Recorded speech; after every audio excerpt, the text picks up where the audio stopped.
Hello students, आप सभी लोगों का रे क्लासेस की इस ऑनलाइन प्लेटफॉर्म पे स्वागत है। तो बच्चों, हम लोग प्रीवियस क्लास में लास्ट क्लास में कुछ न्यूमेरिकल्स लगाए थे।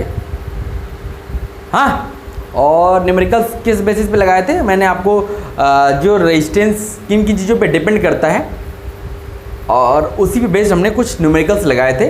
तो चलिए आज हम आगे चलते हैं और हम लोग अब नेक्स्ट टॉपिक की तरफ बढ़ते हैं। अगला टॉपिक हमारा क्या है?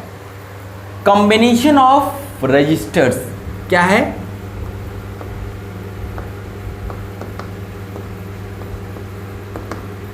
Combination of resistances.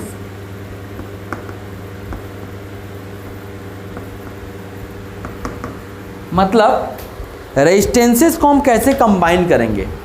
तो यहाँ पे दो तरीके से हम रेजिस्टेंस को कंबाइन कर सकते हैं। The resistances can be combined in two ways. The resistances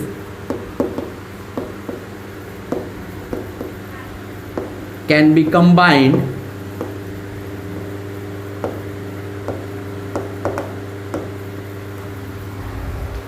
in two ways.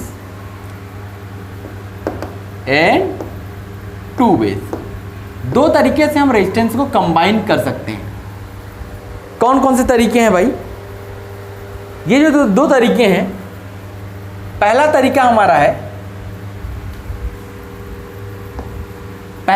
हमारा क्या है? Series combination.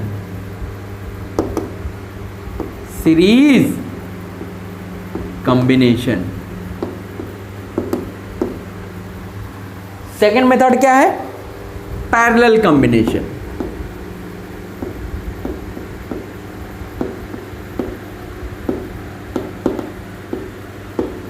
Series combination and parallel combination, दो तरीके से हम लोग रेजिस्टेंसेस को जोड़ सकते हैं आपस में।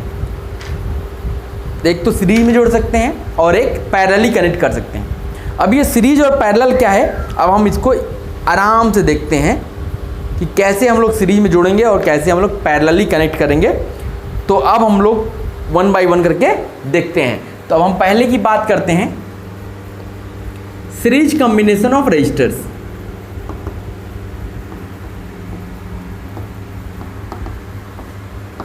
Series combination of registers.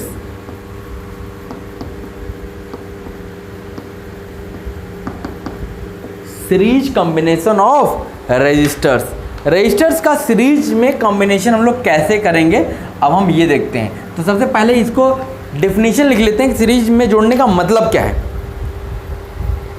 देखो, सीरीज के जोड़ने का मतलब है एंड टू एंड जोड़ना। एक वायर लिया, एक रजिस्टर लिया, उसका एक एंड यहाँ खत्म होता है, यहीं से दूसरा रेजिस्टेंस जोड़ते चले जाओ। तो ये हमारा सीरीज कॉम्बिनेशन कहलाता है। इसी को एक लाइन लिख लेते हैं, व्हेन टू और मोर रजिस्टर्स, व्हेन टू और more registers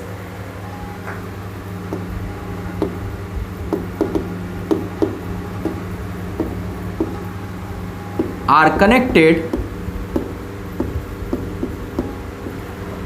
end to end, are connected end to end। अगर end to end connected हैं, then such type of combination, then such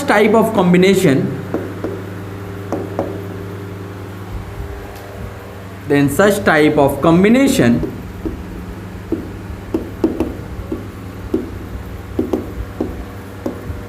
of resistors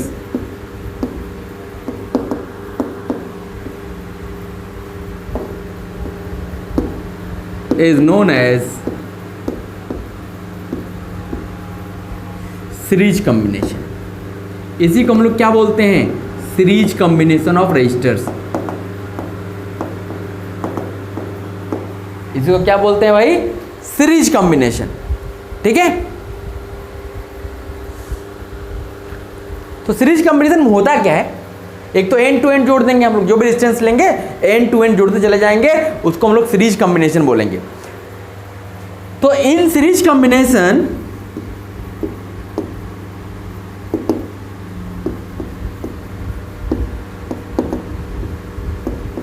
in series combination current through each registers are same.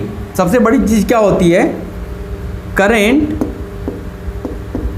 Through each registers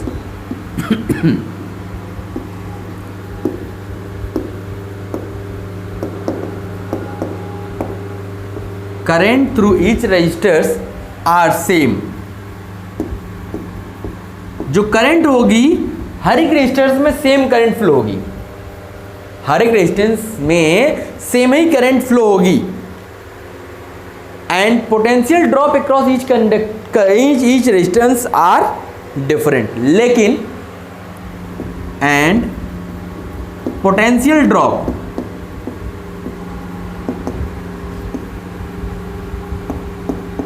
across each resistances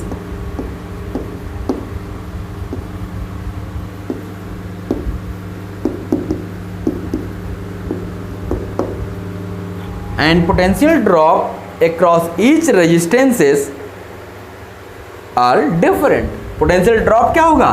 her resistance के along क्या होगा? Different होगा, are different. Potential drop तो different होगा, लेकिन current क्या होगी? Same flow होगी।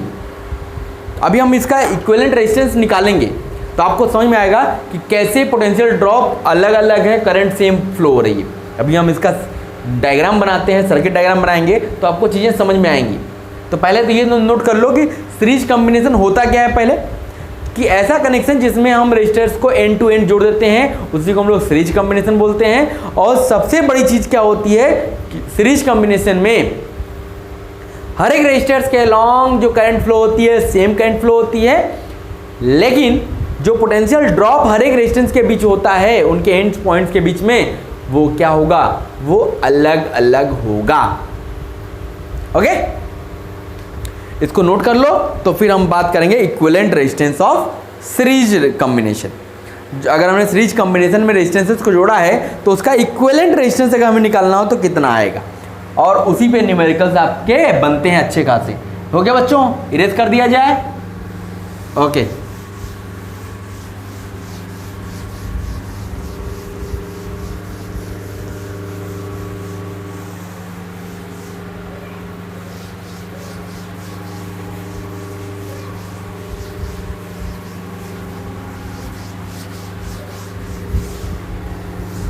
चल अब हम बात करते हैं कि इक्विवेलेंट रेजिस्टेंस कैसे फाइंड करने, वो हम फाइंड करना सीखते हैं।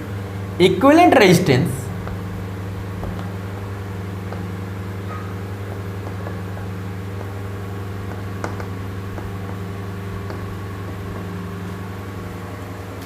Of series combination, of series combination.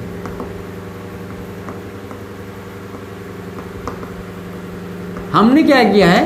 Series में रेजिस्टेंसेस को कंबाइन किया है, तो अब उनका इक्विवेलेंट रेजिस्टेंस कितना होगा ये हम फाइंड करना सीखेंगे। ओके, चलो बच्चों, तो अब हम लोग इसके बारे में देखते हैं कि कैसे हम लोग फाइंड करेंगे। तो इसके लिए क्या करते हैं, सबसे पहले हम लोग सर्किट डायग्राम बनाएंगे। ओके, देखो सर्किट डायग्राम में क्या है, हम कई सारे रेजिस्टेंस लेना चाहते हैं। जैसे मान लिया एक रेजिस्टेंस हमने लिया, ये इसका ये एंड है ए, इसका एंड है बी, ये हो गया एक रेजिस्टेंस हो गया। अब हमने क्या किया, इसी के आगे एक रेजिस्टेंस और जोड़ दिया।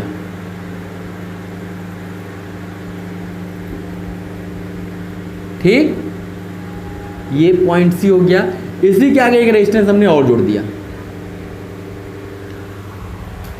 अब हर एक रेजिस्टेंस एंड टू एंड जुड़ा हुआ है, इसलिए ये क्या होगा, सीरीज कॉम्बिनेशन होगा। ठीक, अब लेकिन केवल रेजिस्टेंस जोड़ने से तो सर्किट हमारा पूरा होगा नहीं, सर्किट को तो हमें क्लोज करना होगा। तब हम क्या करेंगे, अब इसमें क्या जोड़ेंगे, अब हम एक जोड़ेंगे बैटरी। एक हमने क्या जोड़ दिया, बैटरी जोड़ना है। तो अब हम ये हमने बैटरी जोड़ दिया, एक की जोड़ देते हैं और इसको मिला देते हैं। अब ये हमारा हो गया सर्किट पूरा। सर्किट हमेशा कैसा होना चाहिए, क्लोज होना चाहिए। तो अब यहाँ पे जो जो चीज़ें हैं पहले उसको हम लोग लिख लेते हैं। ये देखो, ये हमारा बैटरी है, इसका बड़ा वाला डंडा जो होता है वो पॉजिटिव होता है, छोटा वाला डंडा क्या होता है, नेगेटिव होता है। अगर केवल एक बनाया होता है, एक बड़ा एक छोटा, तो वो होता है सेल, लेकिन हमने बैटरी बनाया, ढेर सारा सेल जोड़ देते हैं तो क्या बन जाता है, बैटरी। अब ये हमारी है बैटरी, ये हमारा क्या है भाई, की है।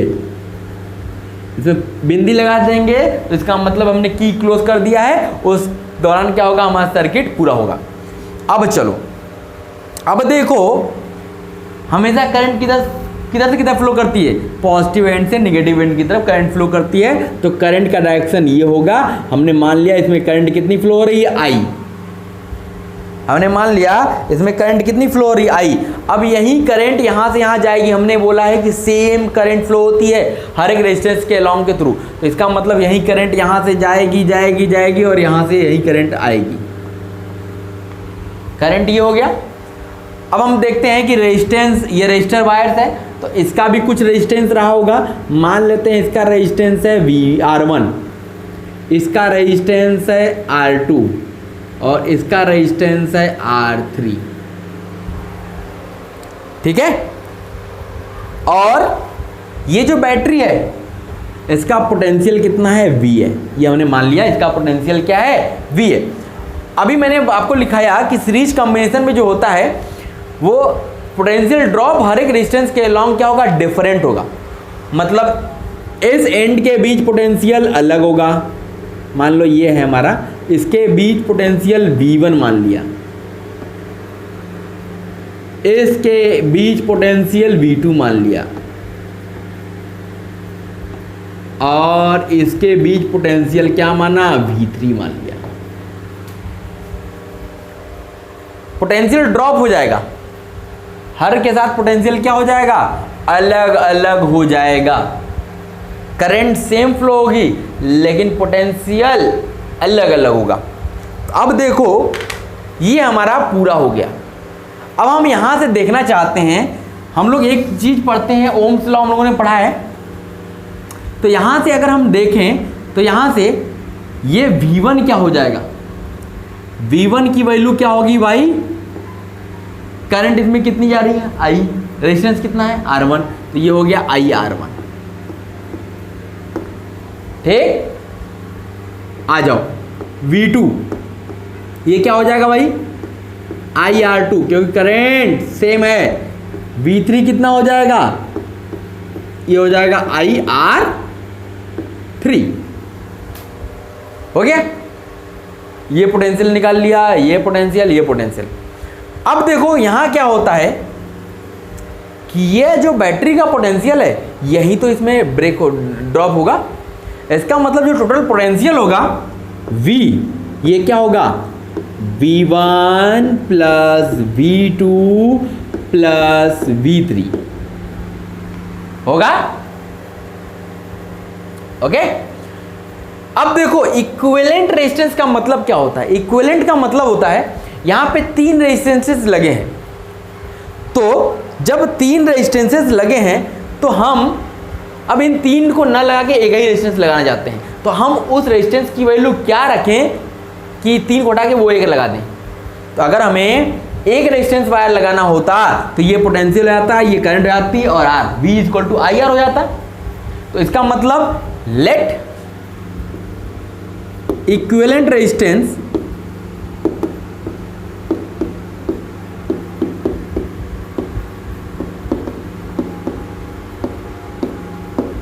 BR। इस इक्विवेलेंट रेजिस्टेंस का मतलब हो गया कि हमने मान लो एक फिर से रीड्रॉ कंस्ट्रक्ट करते हैं। हमने अब बना दिया एक रेजिस्टेंस हो गया, यहाँ हमारी बैटरी लगी हुई है, यहाँ हमारा की लगा हुआ है और ये हो गया। अब ये जो रेजिस्टेंस है इसी को हमने R माना है। इन 3 की जगह एक रेजिस्टेंस हो गया, इसका पोटेंशियल I है और करंट इसमें I मतलब करंट I बह रही है और पोटेंशियल V है और ये की लगा हुआ है। तो अब यहाँ से क्या हो जाएगा, यहाँ से हो जाएगा V is equal to IR। होगा कि नहीं, होगा ना। तो V is equal to IR। अब देखो यहाँ V की वैल्यू क्या हो जाएगी भाई, IR होगी। चलो V1 यहाँ से रखो value IR1 plus V2 IR2 plus V3 IR3। अब देखो करंट तो सब जगह सेम है, इसमें भी I करंट, इसमें भी I करंट, तो I कॉमन लेके काट दिया, तो R की वैल्यू क्या हो गई, R1 plus R2 plus R3।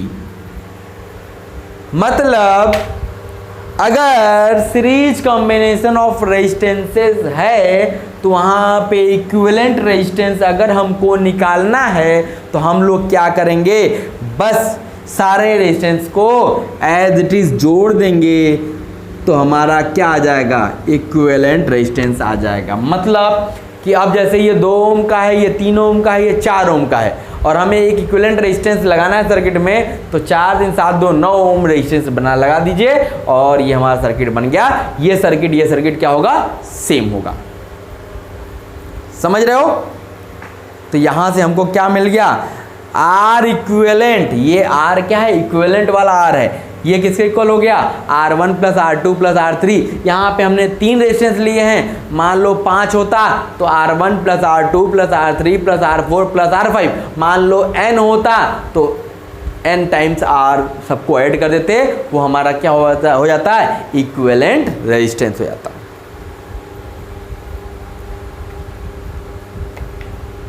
Okay, तो इसको लिख लीजिए। 10 in series combination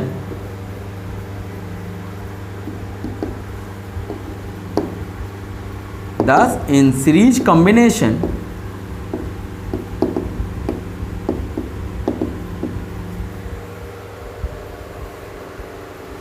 the equivalent resistance is the sum of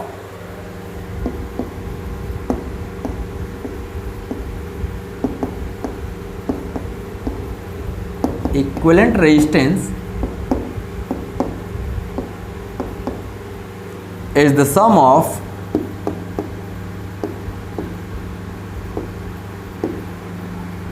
individual resistances, individual resistances। जो इंडिविजुअल रेजिस्टेंसेस हैं उन सब का क्या होगा, सम होगा। तो इन जनरल की अगर हम बात करें, इन जनरल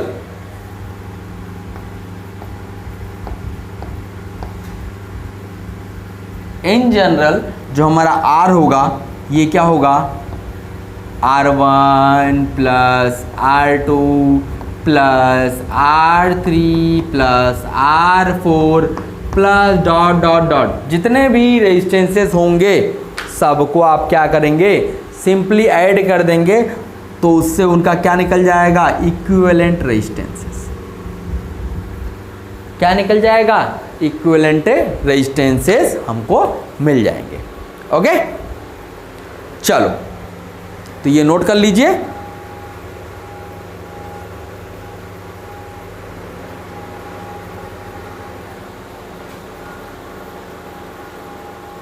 हो गया बच्चों,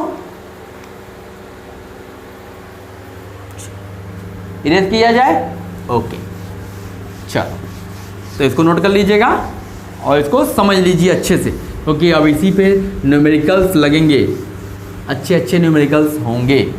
तो अब हम लोग बात करते हैं कि क्या क्या फीचर्स है सीरीज कॉम्बिनेशन के। फीचर्स क्या क्या है जो सीरीज कॉम्बिनेशन उन्हें पढ़ा, उसके क्या क्या फीचर्स हैं अब हम इसे देखते हैं। तो लिखिएगा फीचर्स ऑफ सीरीज कॉम्बिनेशन।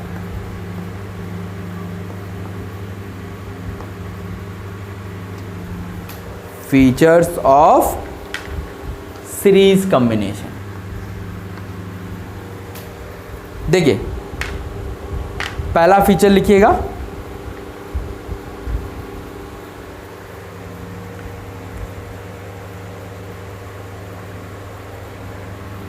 पहला फीचर क्या है भाई, पहला फीचर है the current is same in each registers of the circuit. The current in each registers the current in each registers is same.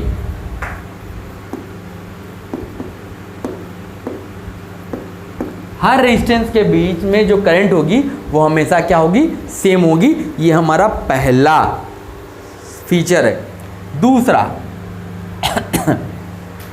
दूसरा फीचर क्या है, the resistance of combination of resistors, the resistance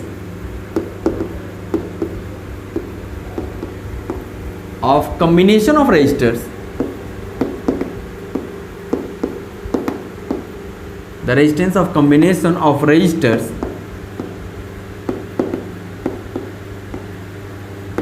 is the sum of the individual resistors, is the sum of individual resistors.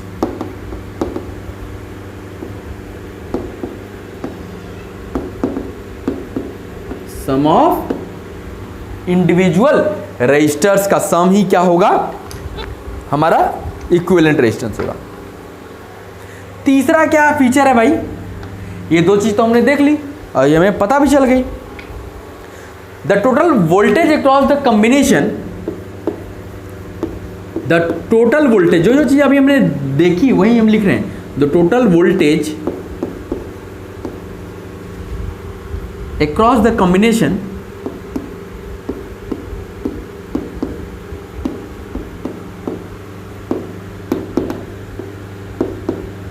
the total voltage across the combination is equal to the sum of the voltages, is equal to the sum of the voltage drops, sum of voltage drop across each resistor, across each resistor, हर resistor के along जो voltage drop हो रहा है, जो total voltage होता है वो उसी का क्या होता है, सम होता है। Across each register sum of the voltage drop across each register. और लास्ट जो फीचर इसका है क्या है, लास्ट फीचर कहता है कि द इक्विवेलेंट रेजिस्टेंस, ये बहुत इंपॉर्टेंट है, द इक्विवेलेंट रेजिस्टेंस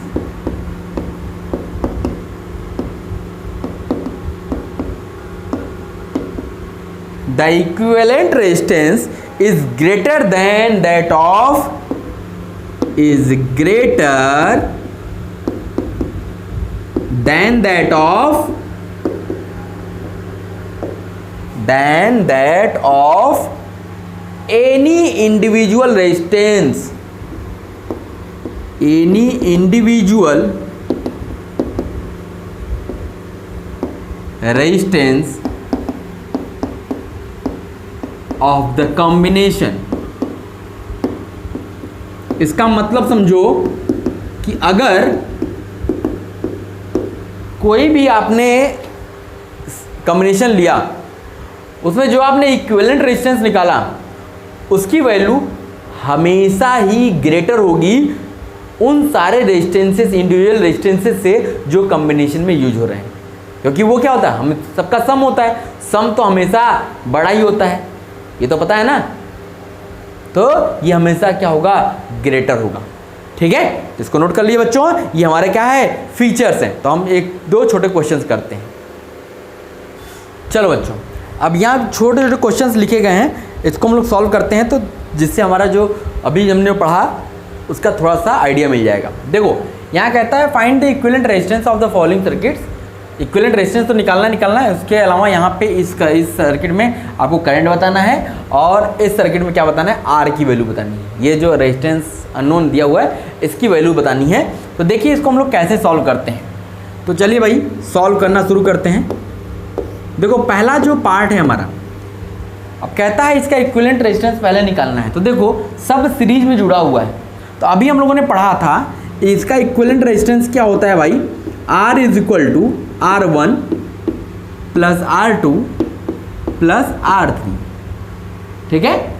अब यहाँ पे देखो R1 की वैल्यू क्या है 2 ओम है, R2 की वैल्यू क्या है 3 ओम है, और R3 की वैल्यू कितनी है 5 ओम है।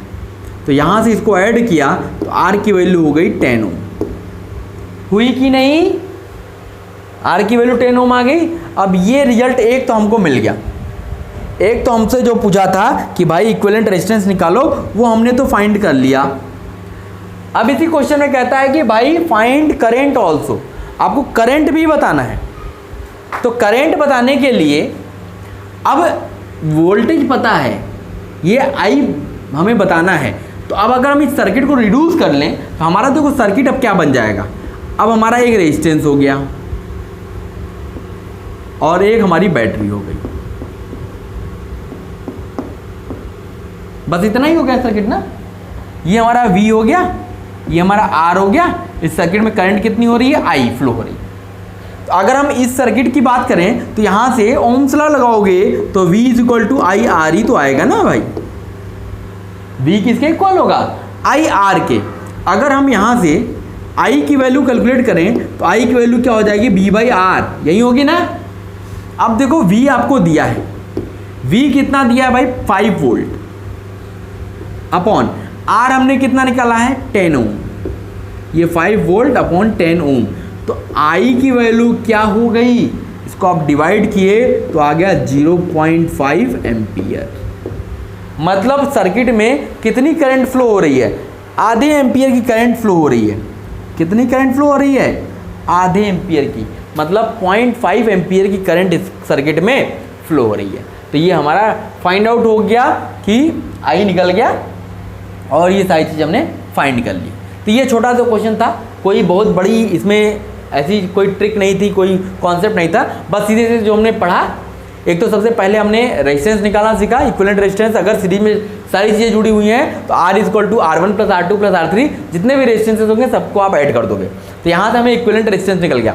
अब हमें यहाँ पे करंट निकालने के लिए बोल रहा है। तो अब जब हम इक्विवेलेंट रेजिस्टेंस निकाल लेते हैं तो उसका सबसे बड़ा एडवांटेज क्या हो जाता है कि हम सर्किट को इस छोटे सर्किट में ब्रेक कर सकते हैं। अब पूरा इतना बड़ा सर्किट इतने छोटे सर्किट में आ गया। अब यहाँ पे रेजिस्टेंस है, करंट है और वोल्टेज है, तो V इज इक्वल टू क्या होगा आई आर होगा। और अब यहाँ पे हम लोग I फाइंड आउट कर सकते हैं आसानी से, क्योंकि V और R हमें मिल चुका है। ओके, तो चलो अब हम लोग अगले क्वेश्चन की तरफ बढ़ते हैं। इसका जो दूसरा पार्ट है उस पार्ट में बोलता है कि भैया यहाँ पे एक रेजिस्टेंस 5 ओम का है, एक रेजिस्टेंस है जिसका R रेजिस्टेंस दिया हुआ है। तो कहता है R वैल्यू बताओ, फिर बाद में इसका इक्विवेलेंट रेजिस्टेंस भी हम लोग फाइंड आउट करेंगे।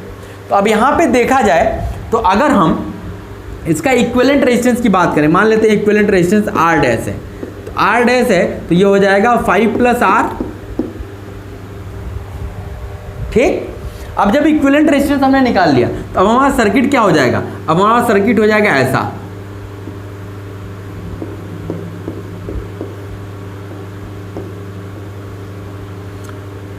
ये हो गया हमारा R डैश, इसमें करंट फ्लो हो रही है I, इसका पोटेंशियल है V। तो अब हम यहाँ पे देखें, यहाँ से अगर ओम्स लॉ लगा दें तो यहाँ से हमारा क्या हो जाएगा V is equal to I R dash. होगा कि नहीं, होगा ना। अब देखो भाई V की वैल्यू तो हमको दी है 10 volt is equal to I भी हमको दिया है 2 एम्पियर, और R डैश हमने क्या निकाला 5 प्लस R।